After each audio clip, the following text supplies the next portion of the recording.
VK news, राष्ट्र के नाम।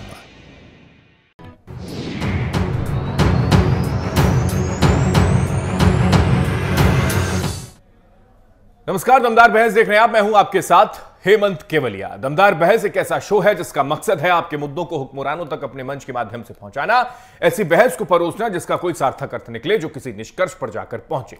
दमदार बहस में हम उन सभी मुद्दों को उठाते हैं जिनसे आपका सीधा सीधा सरोकार हो, यानी कि मुद्दे आपके, मंच हमारा, जवाब देंगे हुक्मरान, क्योंकि हम पूछेंगे दमदार बहस में दमदारी के साथ दमदार सवाल।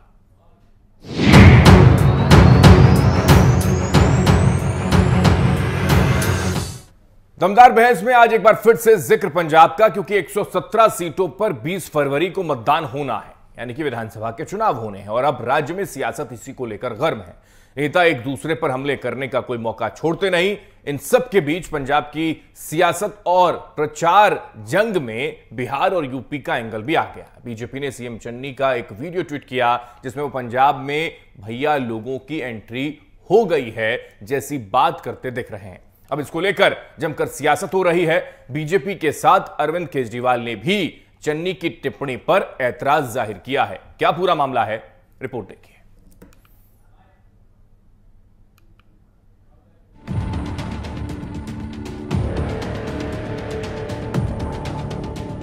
पंजाब पंजाबियों का है कि पंजाब पंजाबी चलाएंगे। तेरे यूपी दे, बिहार दे, दिल्ली दे भैया आगे राज करते ये प्रियंका दीदी है और उनके सामने यूपी, बिहार, दिल्ली वालों को गालियां देने वाले उनके सीएम चन्नी साहब। चन्नी की आपत्तिजनक और अमर्यादित भाषा पर जिस तरह से प्रियंका दीदी खिलखिलाकर हंस रही हैं, यूपी दे, बिहार दे, दिल्ली दे भैया आगे राज करते और तालियां पीटकर उन्हें अपना समर्थन दे रही है, उससे उनकी नीयत और नीति दोनों की पोल खुल गई है। यूपी दे, बिहार दे, दिल्ली दे भैया आगे राज करते तो देखा आपने, प्रियंका दीदी यूपी और पंजाब के बीच चुनावी खेला करने में लगी है। पंजाब पंजाबियों का है कि पंजाब पंजाबी चलाएंगे। यूपी में वो अपने आप को यूपी की बेटी बताते नहीं थकती, लेकिन यूपी की बॉर्डर लांघते ही प्रियंका के लिए यूपी बेगाना हो जाता है और जिस सूबे में उन्हें वोटों की फसल काटती है वहां की वो हो जाती है और यूपी वाले उनके लिए बाहरी हो जाते हैं। तेरे यूपी दे, बिहार दे, दिल्ली दे भैया आगे राज प्रियंका की ये खिलखिलाहट देखकर, उनकी तालियां पीटने वाली खुशी देखकर यूपी वाले खिसिया रहे होंगे और गुस्से से लाल हो रहे होंगे कि कैसे कोई इतना दोगला हो सकता है। प्रियंका पंजाब में पंजाबी बन गई। हालांकि ये बात उन्होंने नहीं कही, लेकिन उनके सामने उनकी पार्टी का एक बड़ा नेता ऐसी वाहियात बातें करता रहा और वो ठहाके लगाकर तालियां पीटकर उसे समर्थन देती रही। तेरे यूपी दे, बिहार दे, दिल्ली दे भैया आगे राज चन्नी जिस भैया की बात कर रहे हैं वो यूपी वालों के लिए गाली से कम नहीं है। दरअसल बाल ठाकरे के दौर में महाराष्ट्र में यूपी, बिहार के लोगों को बाहरी दिखाने के लिए इसी शब्द का इस्तेमाल किया जाता था। तभी से यह शब्द यूपी के लोगों के लिए गाली की तरह हो गया है। इस शब्द पर कई बार मारपीट की नौबत तक आ चुकी है, लेकिन मंच से एक सूबे का सीएम इस शब्द को पुकारकर यूपी वालों को ललकार रहा है और प्रियंका दीदी खीसे निपोड़कर तालियां पीट रही है। ओ भाई, पंजाबियों की रोह है प्रियंका गांधी। साडी पंजाबण है, पंजाबियों की बहू है। एक नहीं तगड़े होके एक पासे हो जाओ पंजाबियों। ये जेड़े यूपी दे, बिहार दे, दिल्ली दे भैया आगे राज करते वीडियो पंजाब के रूपनगर से सामने आया है। 15 फरवरी को प्रियंका मुख्यमंत्री चरणजीत सिंह चन्नी के साथ यहां पहुंची थी। रैली के बाद जब वे मंच तक आई तो हाथों में माइक लेकर अपनी बात ऐसे शुरू की। पंजाब पंजाबियों का है कि पंजाब पंजाबी चलाएंगे। अपनी सरकार बनाओ, अपनी सरकार बनाओ। कोई नई राजनीति आपको, कोई नई राजनीति आपको आम आदमी पार्टी नहीं देगी। मैं बता रही हूँ आपको। बस प्रियंका ने इतना बोला ही था कि चन्नी के गुब्बारे में प्रांतवाद की हवा भर गई और वो फूट पड़े यूपी, बिहार और दिल्ली वालों पर। यूपी ने, बिहार ने, दिल्ली ने पहले आगे से राज वैसे ये दोनों ही आज यूपी आने वाले हैं। चन्नी रविदासिया पंजाबी है, इसलिए यूपी के दलितों को लुभाने के लिए प्रियंका उन्हें अपने साथ लेकर आ रही है। लेकिन अब चन्नी के इस बयान के बाद उनका यूपी के लोग कैसे स्वागत करते हैं और प्रियंका इस पर क्या सफाई देती है, ये देखने वाली बात होगी। पंजाब से ब्यूरो रिपोर्ट, वीके न्यूज।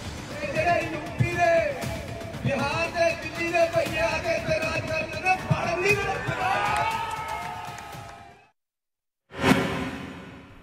तो पंजाब हो तो फिर पंजाबियों की बात होनी चाहिए, पंजाब में पंजाबी शासन करने चाहिए। लेकिन वो बेटी उत्तर प्रदेश की भी है, लेकिन पंजाब में जाकर ये सुर उनके बदल गए और इसी वजह से राजनीतिक पंडितों की ओर से अलग अलग तरीके के मायने जो हैं वो निकाले जाने चाहिए और निकाले जा भी रहे हैं और उस पर विरोधी दल के नेता इनको निशाने पे ले रहे हैं।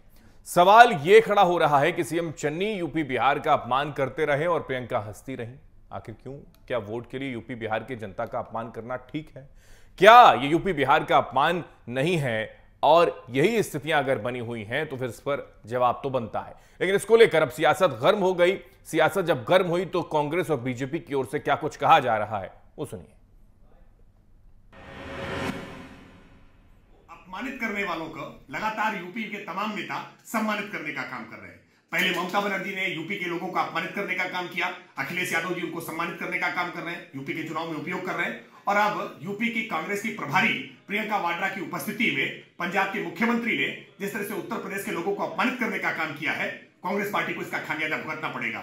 यूपी के लोगों को अपमानित करना ये उत्तर प्रदेश के लोग बर्दाश्त नहीं करेंगे और आने वाले चुनाव में, जो अगले चरणों के चुनाव है, उन चुनाव में विपक्ष को इसका खामियाजा भुगतना पड़ेगा। उत्तर प्रदेश में भारतीय जनता पार्टी ने कुछ सांड और कुछ अंधभक्त देश के प्रदेश को चरने के लिए छोड़ रखे थे, सड़कों पे मॉब लिंचिंग के लिए छोड़ रखे थे। और ऐसे समय में चन्नी जी का बयान बिल्कुल ही स्वागत योग्य है। और उत्तराखंड में भी कांग्रेस की सरकार बनने जा रही है और गोवा में भी। और इन सारों को हम लोग जो है अपनी सरहद में कहीं नहीं घुसने देंगे। उत्तर प्रदेश ने गांधी नेहरू परिवार को 4-4 पीढ़ियों तक किसी न किसी पद पर, शीर्ष पद तक पहुंचाने का काम किया। लेकिन मौका देखते ही गांधी परिवार के सदस्य उत्तर प्रदेश को अपमानित करने से पीछे नहीं हटते हैं। वायनाड की बात हो, केरल में जाकर जो राहुल गांधी जी ने उत्तर भारतीय और उत्तर प्रदेश के लोगों के बारे में कहा, वो उत्तर प्रदेश की जनता भूली नहीं है। जहां से वो 4-4 बार सांसद चुने गए, उसी उत्तर प्रदेश को अपमानित करने का काम राहुल गांधी जी ने किया। कल प्रियंका गांधी जी के समय पंजाब के मुख्यमंत्री ने उत्तर प्रदेश और उत्तर प्रदेश के लोगों का जो अपमानजनक बयान दिया है। चुनाव प्रचार के दरमियान दरअसल वार पलटवार भी होता है और इस बयानबाजी के बीच में नुकसान की स्थितियां भी बन जाती हैं जो इस वक्त कांग्रेस में नजर आती हैं। प्रियंका गांधी अपमान यूपी बिहार के लोगों का हो रहा था, जिसका जिक्र बीजेपी के नेता अब कर रहे हैं। अनुराग ठाकुर को आपने सुना, उन्होंने कहा कि राहुल गांधी भी लगातार उत्तर प्रदेश से ही चुनावी मैदान में फतेह हासिल करते रहे, लेकिन जैसे ही उनकी सीट गई तो वायनाड जाकर उत्तर प्रदेश के लोगों का अपमान करते हैं। वही काम प्रियंका गांधी ने किया सिर्फ इसलिए कि सियासत बनी रहे, यानी कि वहां पर सिंहासन जो है पंजाब में उनका बना रहे, क्योंकि पंजाब में है तो पंजाबियत की बात होगी, पंजाबियों की बात होगी। उत्तर प्रदेश में है तो खुद को बेटी कह देंगी। इन सभी पहलुओं पर चर्चा करेंगे। कुछ खास मेहमान हमारे साथ जुड़ गए हैं, सीधा उनका रुख करते हैं। हिमांशु सिंह हमारे साथ बीजेपी से हैं, बहुत स्वागत सर आपका। रत्नेश मिश्रा कांग्रेस पार्टी से हमारे साथ जुड़ गए, रत्नेश जी आपका स्वागत है। राघवेंद्र दुबे हमारे साथ समाजवादी पार्टी से हैं, राघवेंद्र जी आपका स्वागत है। दिलीप जयवर्धन जी वरिष्ठ पत्रकार के तौर पर जुड़े हैं, दिलीप जी आपका बहुत स्वागत। और ललन प्रसाद हमारे साथ राजनीतिक विश्लेषक के तौर पर जुड़े हैं, ललन जी आपका भी बहुत स्वागत है। सबसे पहले शुरुआत दिलीप जी आपसे कर रहा हूं कि ये क्या स्थिति है। जाहिर सी बात है कि चुनाव प्रचार के दौरान इस तरीके का जिक्र होता है, लेकिन पंजाब में है तो सिर्फ पंजाबियत की बात और पंजाबियों का जिक्र, और अगर उत्तर प्रदेश में और बिहार में है तो वहां के लोगों का जिक्र, और इसमें कांग्रेस पार्टी को नुकसान होता नजर आता है। यूपी में? क्योंकि जब ये सवाल पूछा जाएगा उनसे कि आप आएंगे तो फिर क्या समझा जाए कि क्या आप अपमानित करके हमसे वोट मांगने के लिए आप यहां पर आ गई हैं? दिलीप जी। सही कहा आपने हेमंत जी। वैसे कहावत है ना कि जैसा देश वैसा भेष। तो जब आप पंजाब में जाइए तो पंजाबी हो जाइए, ससुराल को पंजाबी बना लीजिए, और जब उत्तर प्रदेश में आ जाइए तो उत्तर प्रदेश की बेटी बन जाइए। और उत्तर प्रदेश की बेटी तो वास्तव में है, क्योंकि दशकों तक जो सीट रही है प्रधानमंत्री की कॉन्स्टिट्यूंसी उत्तर प्रदेश में ही रही है, तो उल्टा उनको उत्तर प्रदेश की बात करनी चाहिए। लेकिन पंजाब में सत्ता का लालच है, इसलिए सत्ता के लालच में इस तरह की बातें करना उन्होंने शुरू कर दिया है। तो जाहिर सी बात है कि वो अपने वोटर को कैसे जस्टिफाई करेंगे कि पंजाब अच्छा है वो पंजाब की है, कि उत्तर प्रदेश अच्छा है वो उत्तर प्रदेश की है। हाँ। और ये सारी बातें कुल मिलाकर के वोटरों के माइंड पे अटैच करने के लिए करी जाती है कि जहां जैसा वोटर फिर मैं अपनी एक पुरानी बात को रिपीट करूंगा, इन नेताओं की रैलियों में जो भीड़ आती है वो भीड़ इनके समर्थकों की, दूसरी पार्टी के लोग नहीं होते हैं, और जो आम आदमी है जिसका किसी पार्टी की विचारधारा से लेना देना नहीं, वो भी नहीं होता है। और ये समर्थक क्या सुनना चाहते हैं ये उनका नेता अच्छी तरीके से जानता है। ये वही बात करते हैं जिस बात को सुनकर उनके भीड़ में आए हुए समर्थक तालियां बजाते हैं। और ये एनालिसिस ना तो समर्थक करता है और ना मंच पे भाषण देने वाला नेता करता है। वो सामयिक सोच की विचारधारा से बात करता है कि अभी जो मेरी जनता आई है वो मेरी बातें सुनकर के खुश हो जाएगी और इसी बातों को आगे बढ़ाएगी। जाहिर सी बात है, अगर भारत आपका देश है और आप एक राष्ट्रीय पार्टी हैं, आप क्षेत्रीय पार्टी नहीं है, तो आपको भारत की बात करनी चाहिए, आपको एक जनता की बात करनी चाहिए। ठीक है, पंजाब पंजाबियों का है, आप पंजाबियत की बात कर सकती हैं, पंजाब के कसीदे पढ़ सकती हैं, पंजाबियों के धर्म के बारे में, उनकी कार्यशैली के बारे में, उनकी जो सामाजिक भाव सेवा भाव रहता है उसके बारे में आप उनकी पढ़ाई कर सकती हैं। लेकिन आप किसी प्रदेश की तारीफ करते हुए किसी प्रदेश की बुराई कर रहे हैं, कि यहाँ के यूपी के भैया कह करके अगर कहें बाहर से आने वाला तो यहाँ राज नहीं कर सकता है, तो इस देश में ऐसी कोई बाउंड्री नहीं है। बिल्कुल, इस देश में ऐसा संवैधानिक बाउंड्री नहीं है जब कानून आपको ये इजाजत देता है कि आप इस देश के कहीं से भी चुनाव लड़ सकें। ऐसा तो राहुल गांधी उत्तर प्रदेश के नहीं है, पंजाब के नहीं है, तो क्या वो वायनाड के हैं? वायनाड से चुनाव लड़ने गए थे केरला के, जिसका मतलब वो केरला से भी है, एक ही परिवार को है ना। राहुल गांधी प्रियंका गांधी एक ही परिवार से आते हैं। बिल्कुल, अगर वो पंजाब की हो गई, चलिए ससुराल पंजाब में थी, ससुराल की हो गई। उत्तर प्रदेश के थी राहुल गांधी कर्नाटका के हो गए तो कर्नाटक, केरला के हो गए तो केरला में होंगे तो किसके होंगे, कैसे पता चलेगा? ये सारी बातें इनको कहने से पहले सोचनी चाहिए। ये भारत है, अखंड भारत है, आजादी के बाद ये अखंड भारत है, तो अखंड भारत को सामाजिक तौर पर अखंड भारत के तौर पर रख के ही बात करनी चाहिए। ठीक है, और ऐसे वक्त में जब उत्तर प्रदेश में भी चुनाव चल रहा हो तो इसको भुनाने का प्रयास जाहिर सी बात है राजनीतिक दलों के नेताओं की ओर से किया जाएगा। रत्नेश जी मुस्कुरा रहे हैं, मैं आपके पास आ रहा हूं, क्योंकि अगर इस तरीके का जिक्र करेंगे तो कांग्रेस पार्टी के प्रवक्ताओं को उस डैमेज को कंट्रोल करना बड़ा मुश्किल हो जाता है। कैसे डिफेंड करेंगे रत्नेश जी?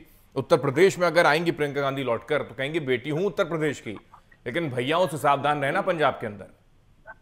देखिए, ये तो अभी मेरे पूर्व के वक्ता जो थे उन्होंने भी कहा कि वो उत्तर प्रदेश की बेटी है, इसमें कोई शक नहीं है। और ना इसमें कोई भी पॉलिटिकल पार्टी किंतु परंतु लगा सकती है, क्योंकि आप उनका इतिहास देखेंगे तो उनके चाचा दादा दाना नानी सब यहीं के थे।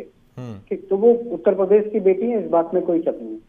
दूसरा, जो देखिए, जब भी कोई राजनेता कोई बयान देता है तो अलग अलग राजनीतिक दल उसका अपने चुनावी लाभ के मुताबिक उसका क्या कहते हैं मतलब निकालते हैं। तो चुनावी लाभ के लिए तो बयान दिया गया था रत्नेश जी। वो मैं जवाब तो दे दूं हेमंत जी, सुन तो लीजिए। बड़ी दिक्कत है आप लोगों की कि आप लोग तो एकदम सुनना ही नहीं चाहते। सर अभी तो मैंने एक लाइन बोली है, आपको दिक्कत पहले हो गई। नहीं, मुझे कोई दिक्कत नहीं। एक लाइन बोली है सर सिर्फ मैंने, आपने तो पूरा बयान दे दिया। वहां पर मुख्यमंत्री साहब खड़े हैं संवैधानिक बॉडी पर, तो वो भी थे, लेकिन फिर भी वो कह रहे हैं दिल्ली और यूपी बिहार के लोगों को बताने देना, यहाँ फटकने मत देना, संवैधानिक बॉडी है वो भी। जी कहिए। अच्छा, एक चीज बताइए, मैं उत्तर प्रदेश का हूँ, क्या मैं पंजाब में वोट डालूंगा? बताइए। नहीं, उत्तर प्रदेश में पंजाब का आदमी पंजाब में और उत्तर प्रदेश का आदमी वोट डालने के लिए क्यों जाएगा? प्रचार करने के लिए प्रियंका गांधी क्यों चली गई? अब ये जलेबी की तरह गोल गोल घुमाने का प्रयास मत करिए रत्नेश जी, सिर्फ सवाल का जवाब दे दिए कि उत्तर प्रदेश के अंदर अगर वो अपने आप को बहू बेटी कहती हैं तो फिर पंजाब में जाकर पंजाबियत का जिक्र और वहां ये कहें कि उन भैयाओं से सावधान रहना, उसमें ठाके लगाना, हंसना, तालियां बजाना, ये शोभा देता है प्रियंका गांधी को? अरे इधर तो आप एक चीज बताइए, मैं उत्तर प्रदेश का हूँ, मुझे तो भैया गाली नहीं लगती। भैया एक संबंध होता है, अब पूरे भारत में जो हमसे बड़ा होता है हम उसे भैया बोलते हैं। तो क्या मुझे गाली देते हैं? किस किस किस किताब में लिखा है कि भैया गाली है? ये आप लोग जो राजनीतिक पार्टियों का जो सिनेरियो आपने निकाल दिया ना, भैया गाली है, मुझे तो नहीं लगता भैया का। मुझे आप ही लोगों ने सर इसका इजाद किया है, हम तो सिर्फ इसका जिक्र कर रहे हैं क्योंकि इसी का जिक्र आप ही के पार्टी के मुख्यमंत्री भी कर देते हैं और प्रियंका गांधी वहां बगल में खड़े होकर तालियां बजाती हैं। ये मैंने तो कहा नहीं, ये भैया जिक्र मैंने तो किया नहीं है, ये जिक्र तो मुख्यमंत्री साहब ने किया है वहां, चन्नी साहब ने। मैं जवाब दे लूं? मुझे लगता है हेमंत जी की जिस बात का विरोध भाजपा के प्रवक्ता को करना चाहिए वो सर, मैं तो अभी गया भी नहीं हूं सर, मैं तो उनसे पूछा, मैंने उनसे पूछा भी नहीं, अभी मैं पूछूंगा तो वो जवाब देंगे।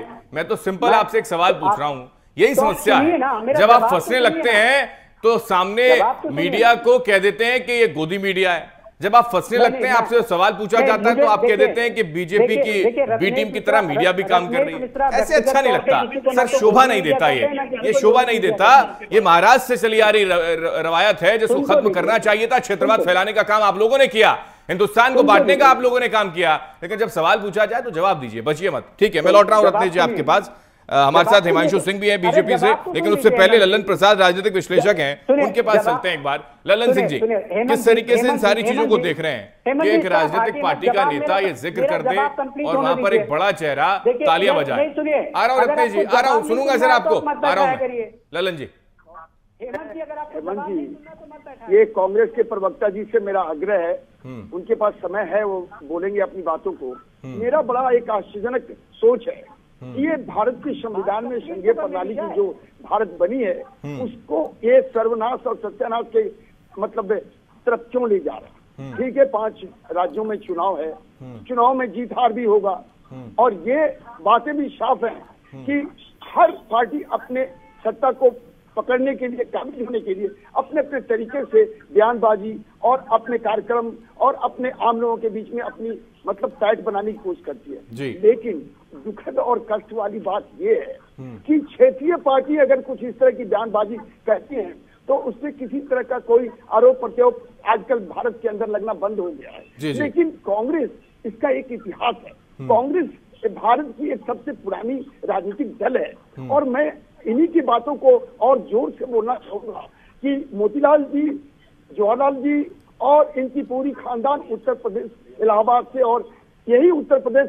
उनको भारत के प्रधानमंत्री के रास्ते को अग्रसित भी करता रहा है। पर सबसे बड़ी दुख की बात है कि क्या प्रियंका इस बात को नहीं समझ पाई कि एक चुनावी भाषण में चन्नी साहब को उन्होंने बोलते हुए ताली बजा दी, ये एक कष्ट वाली बात होती है। और भैया शब्द, ये मैं भी बिहार का रहने वाला हूँ, लेकिन मेरा जो बैकग्राउंड है हेमंत जी, आपको भी थोड़ा बहुत जानकारी है, मुझे इस बात का दुख है, मैं 74 का उसी जेपी आंदोलन का विद्यार्थी रहा हूँ और फिर कुछ ऐसे जगहों पे नौकरी की है जिसमें देश सबसे सर्वोपरि होता है। तो मैं एज ए राजनीतिक सोच ये मैं बताना चाहूंगा कि भैया शब्द का जो आपका समावेश है वो महाराष्ट्र से इस उत्तर प्रदेश और बिहार के लोगों को बहुत कष्ट देता है और भारत के अंदर में सभी लोगों की बराबर की समानता है।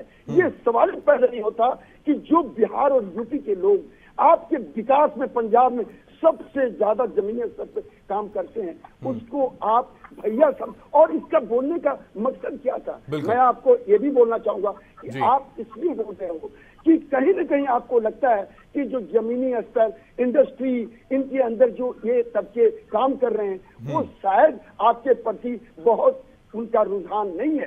तो इस तरह से पंजाबियत को आप दूसरे ढंग से बोलकर देश के आंतरिक सुरक्षा और माहौल को भी डिस्टर्ब करते हैं। और सबसे बड़ी बात आपने मंजी ने ठीक कहा कि आप संत रविदास जी के आज जयंती के दिन इस तरह की बातें, और दलित को हम मानते हैं कि वो देश का सबसे अग्रणी मतलब होने वाला आज का वो मतलब हमारा क्षेत्र बनता जा रहा है उनके लिए। तो फिर संत रविदास के इस आज के दिन पे इस तरह की बातें जब आती हैं तो बिल्कुल हिंदुस्तान में अगर है तो सिर्फ हिंदुस्तान की बात होनी चाहिए। सियासत के लिए, वोट के लिए यूपी बिहार का जिक्र कर देना और फिर अपने क्षेत्रवाद में लोगों को बांटने या फिर लोगों के बीच में खाई पैदा करने की कोशिश की जाती है। संवैधानिक बॉडी के लोग भी अगर ऐसा करें तो और ज्यादा शर्म आनी चाहिए। हालांकि मैं लौट रहा हूं, रत्नेश जी आपके पास आ रहा हूं, हमारे साथ राघवेंद्र जी भी बने हुए हैं, समाजवादी पार्टी से हैं। राघवेंद्र जी, किस तरीके से देख रहे हैं आप इसको? क्योंकि जाहिर सी बात है कि चुनाव में यूपी का अगर जिक्र है और चुनाव यूपी में भी है।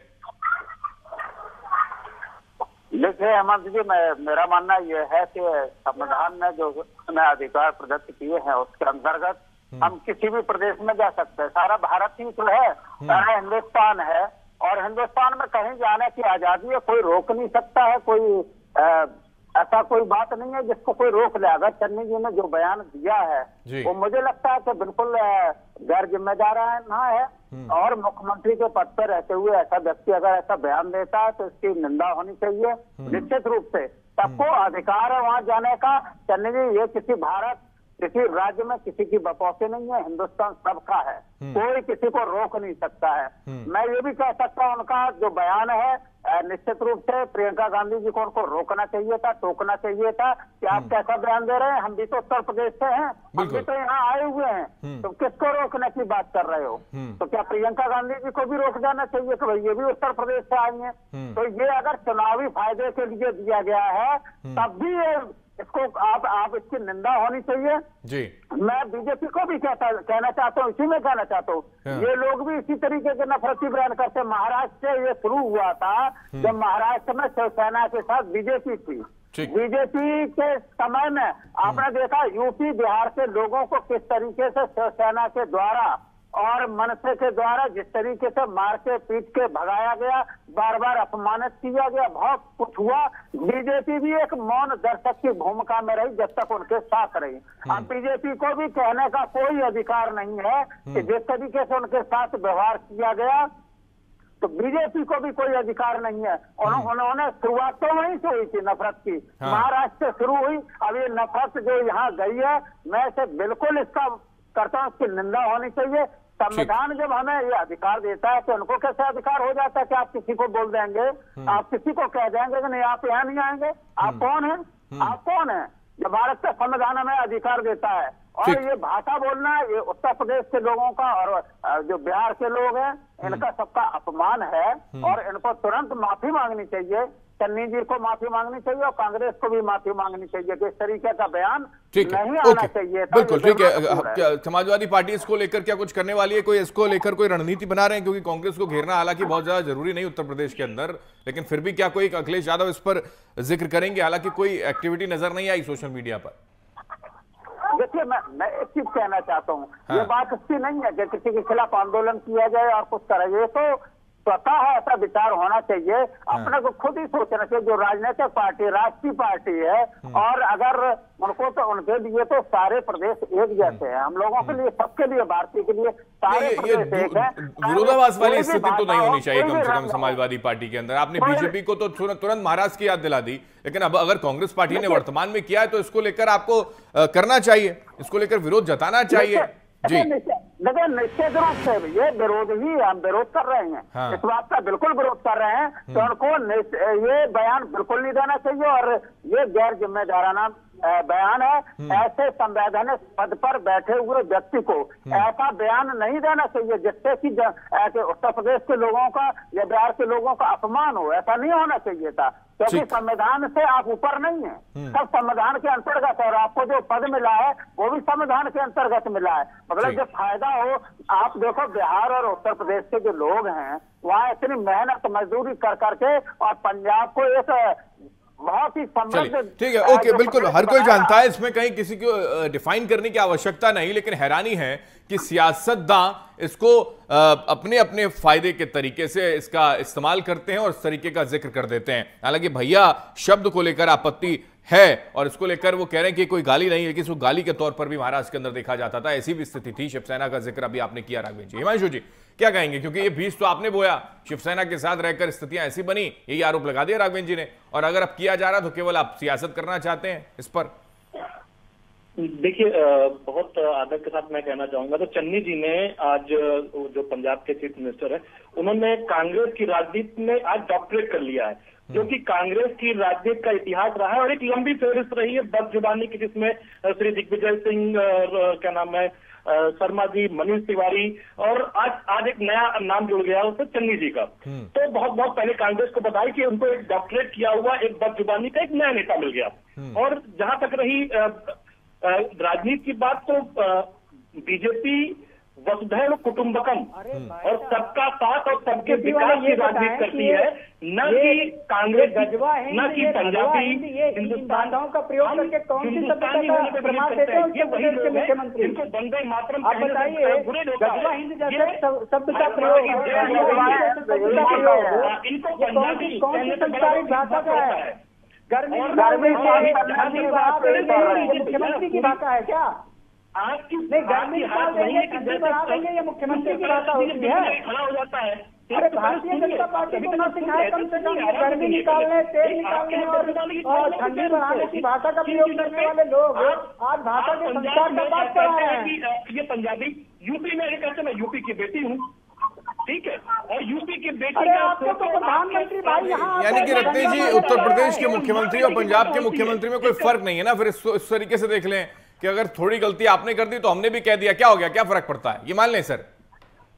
नहीं देखिए, आप जिस तरह हेमंत जी, पहली बात तो सुनिए, सुन लीजिए, मुझे मेरी बात कंप्लीट करने दीजिएगा, दूसरे इंटरप्ट मत कीजिएगा। अभी तक के इतिहास में ये महाराष्ट्रियन है, ये हिंदू, ये पंजाबी है, ये मराठी है, ये गुजराती है। भारत बीजेपी की राजनीति ये है कि गुजरात से आए हुए एक शख्स को हमने यूपी में बनारस से लाया और उसको प्रधानमंत्री बना दिया। ये भारतीय जनता पार्टी की राजनीति है। हम वसुधैव कुटुंबकम की राजनीति करते हैं, हम बंटवारे की राजनीति नहीं करते।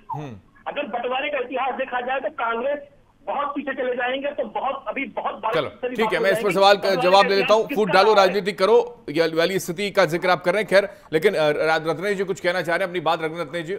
जी देखिए, मेरा आपसे भी निवेदन है कि बीच में इंटरप्ट मत कीजिए। नहीं सर, आगे के 1 मिनट पूरे आपके रत्नेश जी, कहिए। हाँ, कंप्लीट कर लूं तो फिर आप मुझसे पूछ लीजिएगा।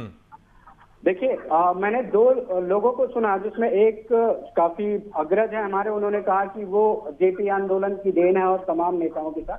तो जिस तरह से बोल रहे थे, मुझे एक भारतीय जनता पार्टी के नेता की याद आ गई। वो पहली बार जब सांसद बने थे तो मेरे लोकसभा क्षेत्र से बने थे, आदरणीय अटल बिहारी वाजपेयी जी की शैली में बोलने का वो प्रयास कर रहे थे। ठीक है, मैं बड़ा सम्मान करता हूँ, पूर्व दिवंगत प्रधानमंत्री हैं भारत के।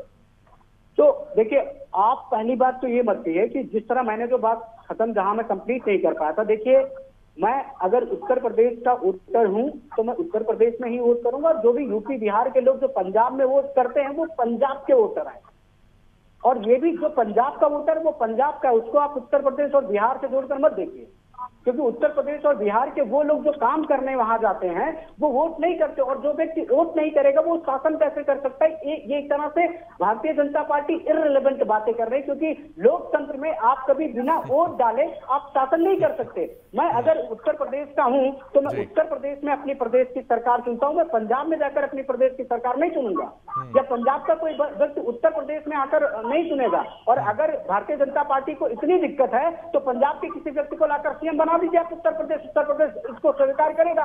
कभी नहीं करेगा, कभी नहीं करेगा। आप देखिए, भारत का प्रधानमंत्री बनाया है गुजरात से लाके। मैं हिमांशु जी मैं बोल नहीं रहा था, आप जब बोल रहे थे तो मैंने निश्चित किया। देखिए, हर एक क्षेत्र की अपनी एक क्षेत्रीय पहचान होती है, अपनी एक क्षेत्रीय अस्मिता होती है। और अभी समाजवादी पार्टी के प्रवक्ता कह रहे थे संविधान संविधान संविधान। देखिए, मैं आपको बता दूं, मैं संविधान का छात्र रहा हूं। मैंने दिल्ली विश्वविद्यालय से मास्टर्स किया हुआ पॉलिटिकल साइंस में। मेरा स्पेशलाइजेशन है Indian constitution and political system में, और वहां पर हमारा कॉन्स्टिट्यूशन अपनी क्षेत्रीय अस्मिता को संयोजित करने का अधिकार हमें देता है। प्रत्येक व्यक्ति को अपनी क्षेत्रीयता को संयोजित करने का अधिकार है। अगर चन्नी जी अपनी क्षेत्रीयता को पंजाबियत से जोड़ते तो उसमें कुछ भी गलत नहीं है, कुछ भी गलत नहीं, क्योंकि संविधान उन्हें इस बात का अधिकार देता है। और देखिए, हमारे संविधान में तो डाइवर्सिटी है भाई, हम तो यूनियन ऑफ स्टेट हैं। बिना स्टेट के हमारे यूनियन का कोई रेलेवेंस ही नहीं रह जाता। और पहली लाइन कहता है आर्टिकल 1 का, India that is Bharat shall be the union of state. अगर आप इस शब्द को, इस भाषा को समझ पाते हैं तो अगर आप जरा सा भी समझ पाते हैं तो इस पर कोई डिबेट ही नहीं होती। ठीक, रत्नेश जी कहा जाता है कि ओके, रत्नेश जी बात रख दी आपने सर आपको मैंने 2 मिनट दे दिए, 1 मिनट की जगह 2 मिनट दे दिए। अब मैं एक सवाल करूंगा, उसके बाद फिर आप मेरे को उसका जवाब दीजिएगा, लेकिन फिलहाल यहाँ वक्त एक छोटे से ब्रेक का है। तमाम और हमारे साथ मेहमान बने हुए, छोटे से ब्रेक के लिए यहाँ पर रुक रहे हैं। ब्रेक के बाद चर्चा लगातार जारी है। ब्रेक के बाद ये है ड्रीम मीडिया नेटवर्क और आप देख रहे हैं देश का पहला 24/7 digital news channel VK news, राष्ट्र के नाम।